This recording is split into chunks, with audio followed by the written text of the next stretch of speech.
Today's episode is a little bit of a departure, and I mean that in a good way. We talk about world building all the time on this podcast, and if you don't know what that is, well, it's the art and the craft of constructing a world with real forms of governance and control and consequences for the characters and the plots that are inhabiting your story. Now then, normally I do these sorts of things from an author's perspective, but today I've got Liza Jacob, who is an audiobook narrator, and she will basically tell you in this episode what you can do better as a writer to improve the audiobook production of your book, as it were. And it's all about world building. And there's a couple of bits about technique as well. But basically, it's a really interesting interview, and I hope you enjoy it. All right. Thanks very much.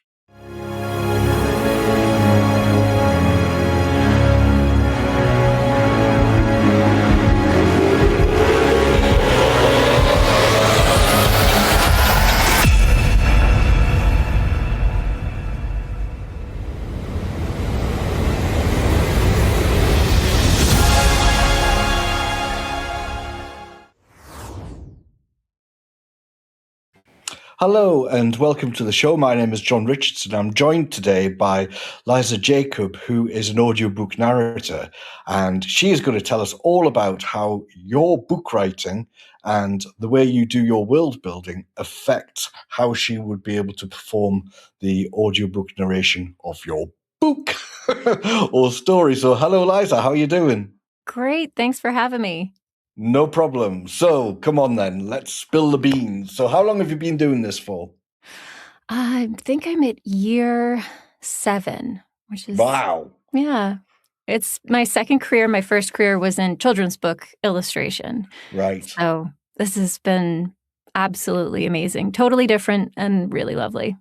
Okay. You've been thoroughly enjoying it then? Yes. I not only enjoy the creative work, I enjoy the industry structure, which is hard to find. Yeah. Okay. So we're talking about world building in particular on this podcast. And normally it's how the story writers, the authors, write their world building in the creation of their stories. But you've got something to say regarding the effect that world building has on the way that you perform the narration on the book. So do you want to just explain how that goes? Yeah, for sure. Well, first and foremost, I love this conversation around world building because you can really tell when an author has invested in it and when they haven't. And as a narrator, you are the sort of umbrella is voice acting. And that's what we're going to do. If you haven't done world building, I'm going to do my best to fill in my own. But that clearly can't possibly be your exact intent. The best way for you to have your audiobook really come to the fruition you were hoping for is to do the work of world building. And that can be all kinds of things, as you imagine. And in audio, the more you create a sense of place and a sense of backstory to that place, the better I am equipped to really convey the depth of that place, of those peoples, even if they're not human. You know what I mean? Yeah. But yeah, it's everything. It's, have you fully given me a sense of the physical space your characters are standing in, right? Because then that's going to affect how I sit at the mic, right? Like if we're in a big open space, they're going to be delivered like this. But if we're in a smaller space, it's going to sound tighter and more intimate. It's going to, you know what I mean? Like everything can play into it. Accent, dialogue, you name it. Right. So, and you've done several books. Yes. And I'm not going to ask you to name names, obviously, right? But have there been books in particular that you'd wished a little bit more effort had gone into the world building? For sure. I think the immediate world building can be sort of shiny and fun. And 9 times out of 10, that is present, right? You're telling me, like, boots on the ground, what is this place today? But it's a little trickier.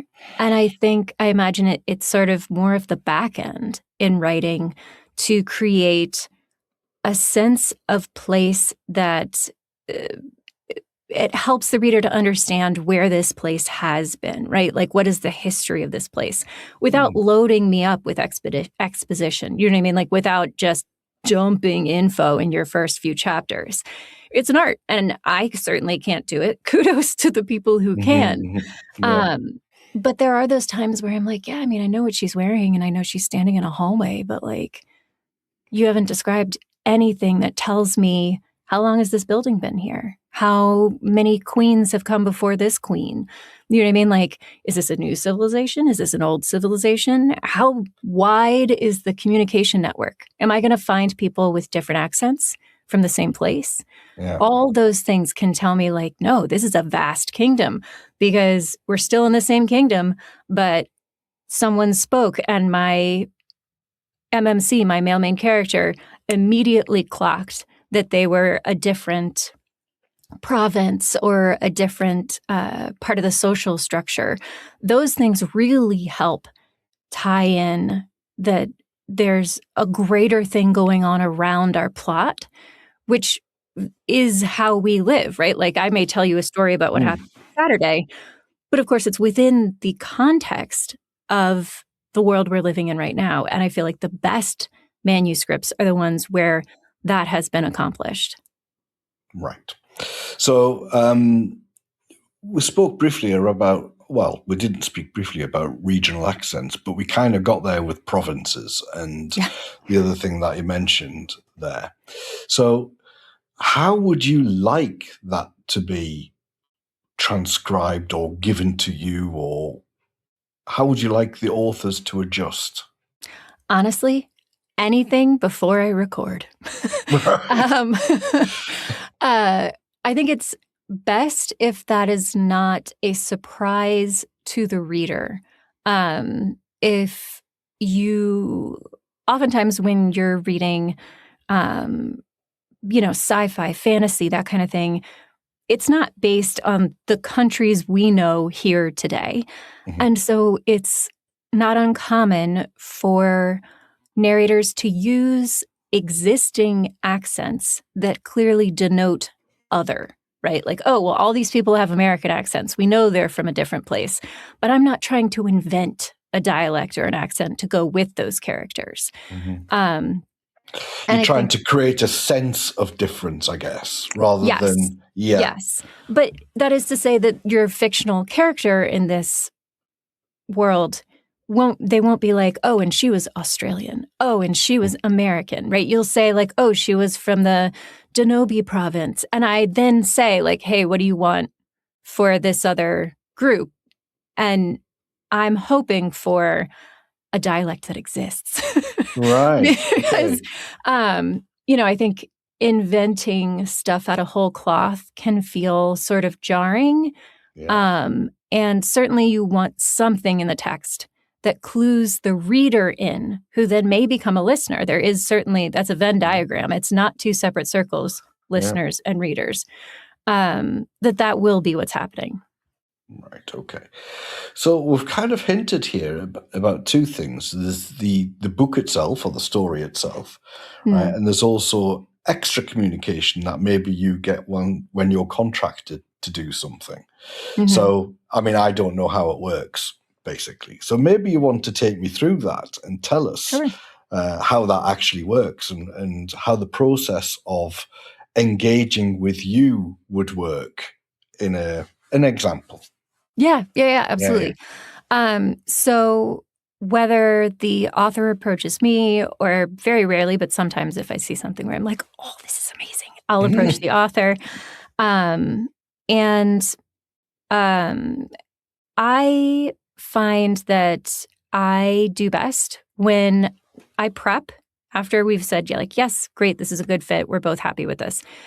I will read the entire book, and I make a spreadsheet with multiple pages One is my understanding of each chapter, just a quick summary, the introduction of each character, and then I give a link to a sound file so that you can hear, okay, this is Amanda's accent, and this is Caroline's accent, and this is how everybody's going to sound.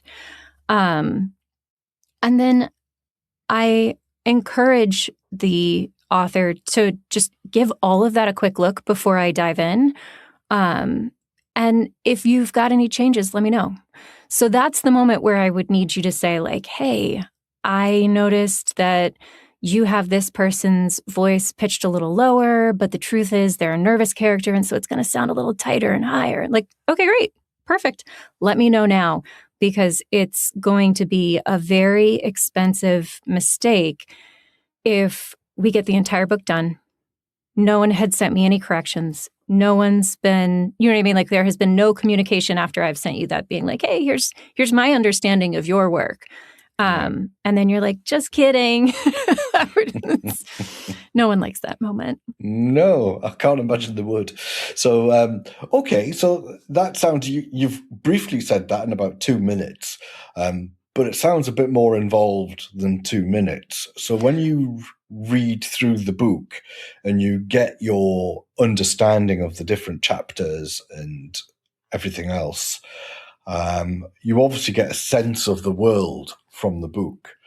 So, and I know we're at risk of going over old ground here, but basically the standard of world building, where would you say it was roughly in terms of, I'm going to share with you that I've had, obviously I think you're episode 12, okay?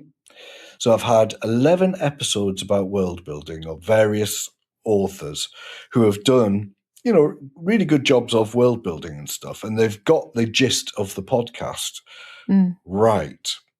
I must have had around about 20 people apply for those 11 slots who have written books, but they just didn't understand what world building was in a way that they could talk about, So, and I'm wondering if you have a sort of similar, or you and your companions and colleagues have similar experiences where there are quite a few people who perhaps aren't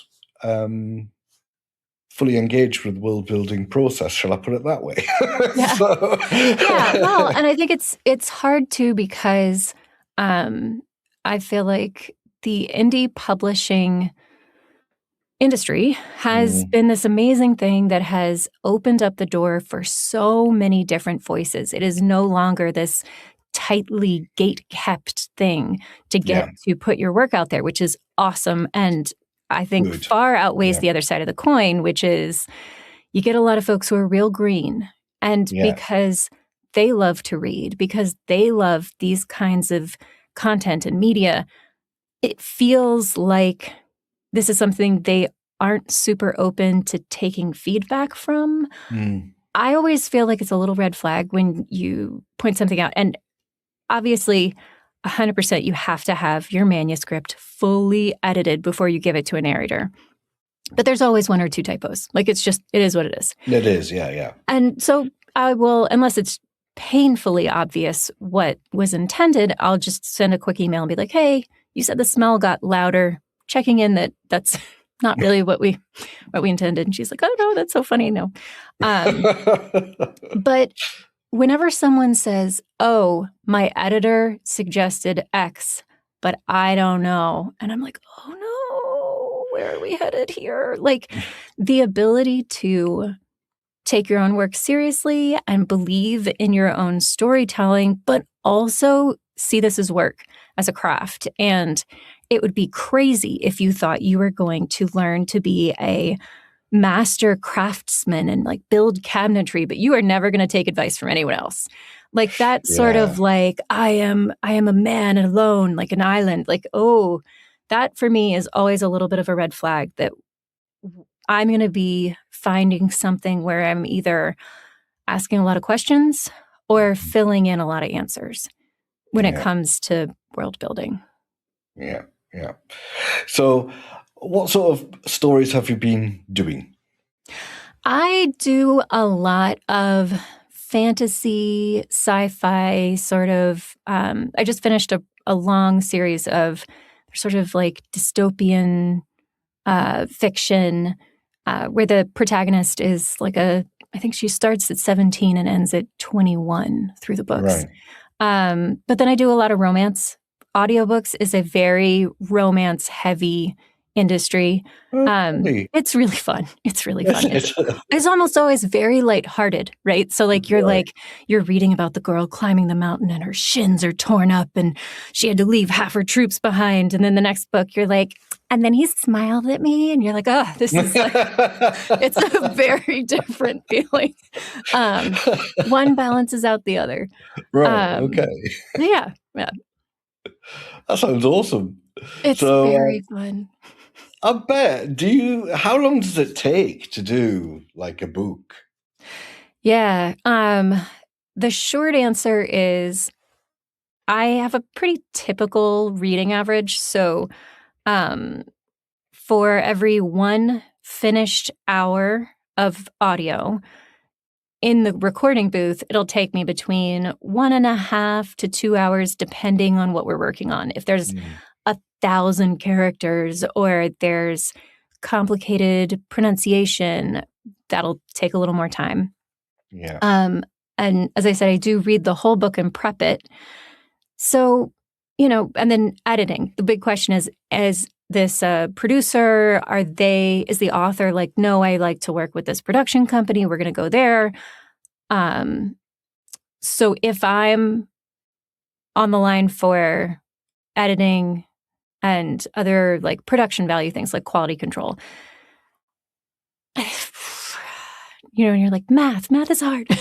An 8-hour book would take me about a week. Right, yeah. And so if you've got, 400 pages of magic systems, a little longer. Yeah. But yeah, like a week for sort of your rom-com that would be a 90-minute movie, if you know what I mean. Yeah. And then for the bigger sort of epic adventures, usually like 2 weeks, maybe 2+, something in that realm. And of course, life stops and starts, right? Like if I've asked, hey, I need you to look over this before I can start. And you're like, okay, cool. I'll get that back to you in a week. I'm like, all right. Yeah. Okay. We'll see you then. Yeah. Okay. So that sounds quite fascinating, actually, because I've always wondered, do you have many books on the go, for example? I try to take every project one at a time. Right. You sort of sit in that mood. You know what I mean? Like, yes, you absolutely can switch gears and, hop from one project to another. But I far prefer not having to do that. I think it's best for continuity and pacing, vibe, if you will. Vibe. Yeah. I mean, it's much maligned when people say vibe, but it kind of describes exactly what you're talking about, doesn't it? You don't want to go from, the romance, oh, he looked at me and he smiled, right, to, I've broken my shin on Ben Nevis and all my soldiers are dead. You've got to be able to keep that. Because you don't want to come in, I broke my shin. It's not, not really what we were looking for. Yeah. No, it's a really interesting industry. It's really fun. And one of the things I would say, too, that I did not know going into this, because I came to the industry as an avid listener and a fan, was how much you may have a narrator in mind where you're like, oh, this person is like, the pinnacle. Oh, I don't know. Honestly, they're all just people and they're all super kind. This industry is so friendly. And so if you come to a narrator, everybody's got their own websites and listings, and you ask a thoughtful, informed, respectful question, you will always get a friendly response, which is such a relief. There's no, oh, I didn't respond. Like there's no ick, which is... There's no ick, yeah. Yes, which is judginess really nice. as well. Yes. I would imagine some people could potentially be judgmental, but perhaps not in your industry. So Mostly no. Mostly no. Mostly no. Yeah. That's diplomatic. Very much mostly, sometimes mostly never. That's fine. Okay. Yeah. Right. So back onto the world building bit. So I do feel like we've talked a little bit about it, but perhaps I've missed things out. So in terms of descriptions and things like this, do you think people, you get a sense of it when you read the book, but when you're actually reading aloud the book, what is going through your mind at that time? Are you just are you infusing that reading with something drawn from the character, or are you kind of just reading the description? Does that make sense? It absolutely does. And you are not doing your job if you are doing the latter. You've got to be living in that person's shoes each time you read. It's the job. And you can hear it. Oh man, you can hear it when someone's just reading the words.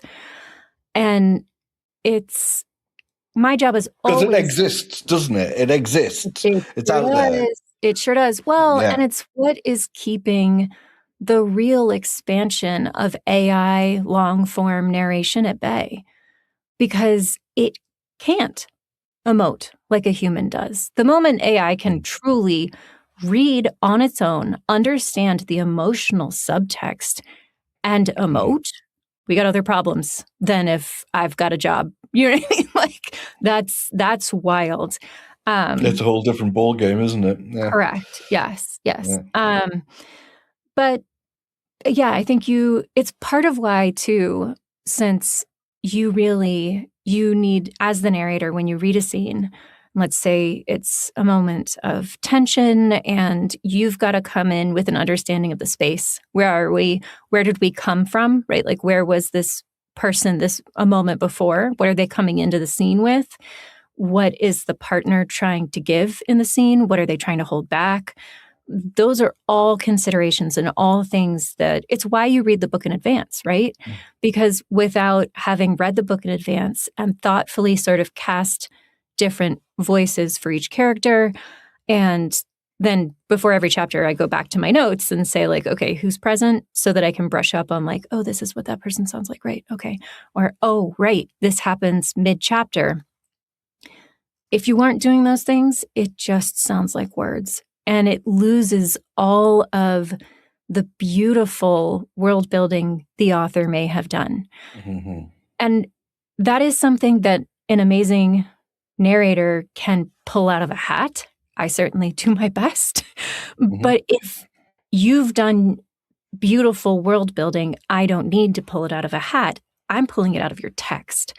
And it will always be better if that's the relationship. And just circling back to a moment before, I was saying, that you have to sit in it and live in it. It's why never judge yourself if you email a narrator and you're like, hey, this is my work. What do you think? I was thinking early spring. Do you have availability? And they out of the gate say, oh, sorry, no. If they look at your work and there's something in it that they know they aren't comfortable with, you have to sort of protect your own peace, because there's stuff that, whether it's like lived trauma or stuff that can't sit right for that person, I am sitting with your book for at least a week. I mean, all day by myself in this room. And so, like, I get it. Action has action. And one time I had a longer conversation with someone I had to say no to. And I was like, man, like, this work looks beautiful, but I got 2 little kids. Oh boy, what you have happening there. Like, I know deal with. Is it too much emotionally? Is that what you're saying? I didn't say no once long ago when I was early and green and blah, blah, blah. I cried for a week. I just went to work, I sat down and I cried for a week because it's a beautiful story, but it was what happened. I was playing an 11-year-old girl, and what happened to her was, I mean, it to this day, when everyone's like, oh, what was your favorite book? What was your least favorite book? And I'm always like, my least favorite book was one of the best books I've ever read. Like, because you have to live in that space, you know? Wow.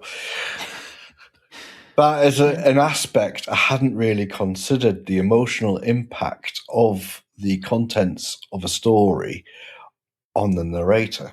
Oh, yeah. These words have power.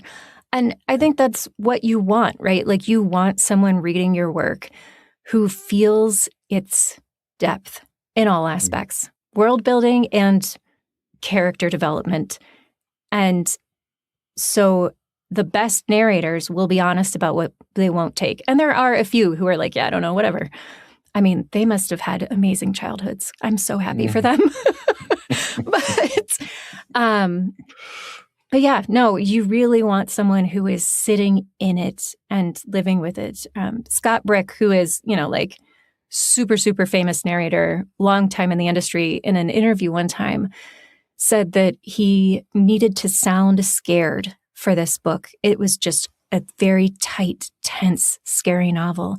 And so he would stay up late and then go into the booth in the middle of the night with all the lights off, because he needed that, to get into the booth with that quiet sense of tight tension. And I was like, that's brilliant. I don't know if I'm going to record at midnight, but yeah.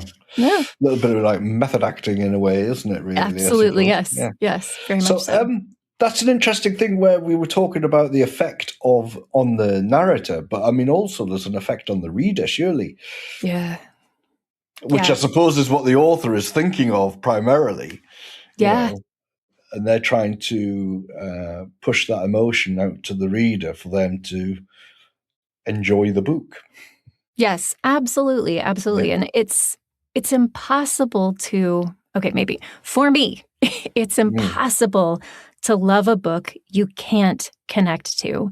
And it's very hard to connect to a book where either the author or the narrator feels disconnected. Yeah. Right? So every time and I get it, I am not a writer. I have very loosely dabbled, and I do take writing classes to better understand the craft I am receiving from someone. I have no intention of writing a book, but I want to better understand, when you hit a certain plot point, what are you hoping for? When you have a certain, you know what I mean? Way to pace the book, what are you hoping for? No, I think everybody has to be connected to the text for it to really sing. And And people connect in different ways is kind of where I was going with that, because obviously you don't want to have something that's going to be violently upsetting to yourself. No. Obviously, which is what you've done there. But also, and that's where you have the whole thing about where you can call it out to the author and just say, look, it's just not good for me. Yes. And someone else will come along and take that job, I guess, and they'll do it. Absolutely. Yes. So there's always going to be someone for someone, Absolutely. But the emotional effect on everyone concerned is certainly quite interesting, I think. So back to world building. Yes. So if we were going to talk about your favorite genre, right? And it's just like a pop quiz, right? Pop quiz. Question, right? What's your favorite genre? Fantasy. Right. Okay. That's an easy, fantasy.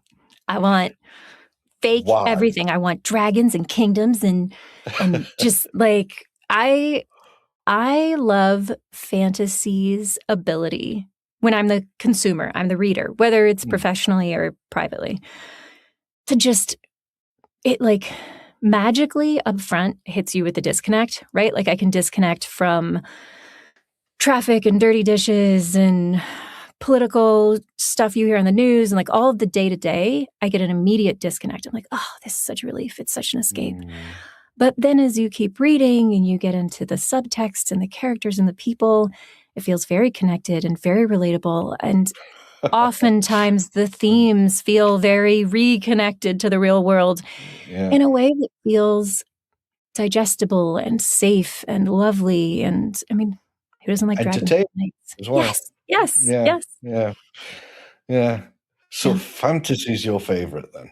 Absolutely. Oh my gosh, I love it. And I mean fantasy broadly. Like high fantasy, cozy mystery fantasy, romantasy, all of it. There's romantasy. Oh yes. Oh no.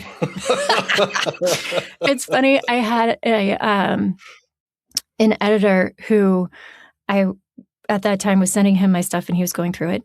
And we finished out this series, and I guess he is not a huge fan of romantasy. And by the end, he was like, "Oh, thank God, I couldn't read more." Like, listen, okay, the girls are gonna girl. Like, we're gonna. Yeah, the girls are gonna girl. We can't help it. So, well, I'm slightly disappointed that you didn't pick science fiction. Was there a reason for that? I love science fiction, but I love science fiction that dances on the edge of fantasy. I don't know. I just love that little extra, like the little extra vibe that I get. A little light magic in your science fiction. Well, is that what you like? I don't mind serious themes. That's cool.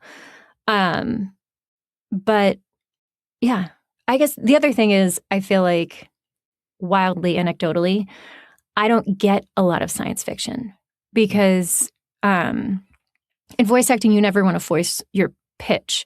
So, my male voice when I'm a solo narrator needs to sit within my normal register. You know what I mean? For it not to sound totally goofy. And so then my female voices, unsurprisingly, pitch a little higher than my natural voice. So I'm getting cast. Yes. So I'm getting cast as lighthearted female roles, young women, teenagers, early 20s. And I feel like the guys I know who are narrators who do get a lot of science fiction, they live in a different register, unsurprisingly, than I do. So I just haven't had a lot of science fiction. I'm not mad at it. I'm not mad at it. Yeah, that's really interesting. So, have we got anything else to say then, Liza? Have you got anything else to add? I think my pro tip, if you are an indie author who is thinking about an audiobook, read your own book out loud to yourself at least one time, because it is free and you will catch things you don't want to have to pay the narrator to redo down the line. Yeah. Because I may or may not catch that it's a mistake, that it was like, Josh in that scene and it was supposed to be Carl. Like, I don't know. I'm reading your story. And so those are the kinds of things. I'll catch a typo, but I'm not going to catch changes. Like if you were on draft 1 and this was happening and then draft 2, you didn't change these other parts, catch it early for yourself because it is free. Yeah. Excellent, Liza. That's brilliant. So thank you for coming along to the show. And thank you. Thank you for sharing your wisdom and your experience. It's been absolutely enlightening. There are a couple of things there that I never even thought of. The emotional connection, of course, the register for your voice when it comes to different genres and how that tends to get classified.